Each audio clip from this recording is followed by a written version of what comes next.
আসন্ন জাতীয় সংসদ নির্বাচন নিয়ে রাজশাহীতে কোনো কথা বলতে রাজি হলেন না আইন, বিচার ও সংসদ বিষয়ক উপদেষ্টা আসিফ নজরুল।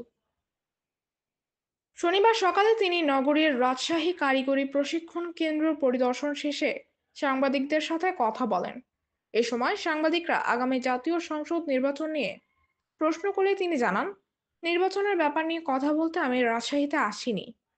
পরে তিনি নিজে থেকেই বলেন, প্রবাসী কল্যাণ ও বৈদেশিক কর্মসংস্থান মন্ত্রণালয়ের আওতাভুক্ত কারিগরি প্রশিক্ষণ কেন্দ্র টিটিসি, সারা দেশে শতাধিক টিটিসির আছে। এখানে যারা কাজ করেন তারা কর্মসংস্থানের জন্য দেশে বিদেশে গুরুত্বপূর্ণ ভূমিকা রাখছে।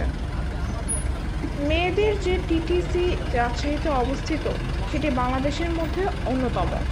এর আগে সকাল 10:15টার দিকে তিনি প্রশিক্ষণ কেন্দ্রের বিভিন্ন কার্যক্রম ঘুরে দেখেন এবং প্রশিক্ষণার্থীদের সাথে কথা বলেন। এ সময় রাজশাহী জেলা প্রশাসক সহ টিটিসির ঊর্ধ্বতন ও কর্মকর্তারাও উপস্থিত ছিলেন। সব আসিফ নজরুল, উপদেষ্টা আইন, বিচার ও সংসদ বিষয়ক আপনাদের মন্ত্রণালয়। টিটিসিটা দেখে ভালো লাগলো। আশা করি আপনারা সাংবাদিকরাও এই টিটিসি গুলার প্রমোশনের জন্য একটু কাজ করবেন আর কি। এই ধন্যবাদ। স্যার আরেকটু স্যার, সেটা হচ্ছে যে সামনে নির্বাচন। ওইগুলি ব্যাপার নিয়ে কথা বলতে আমি এখানে আসিনি। আমি এখানে আসছি টিটিসি দেখতে।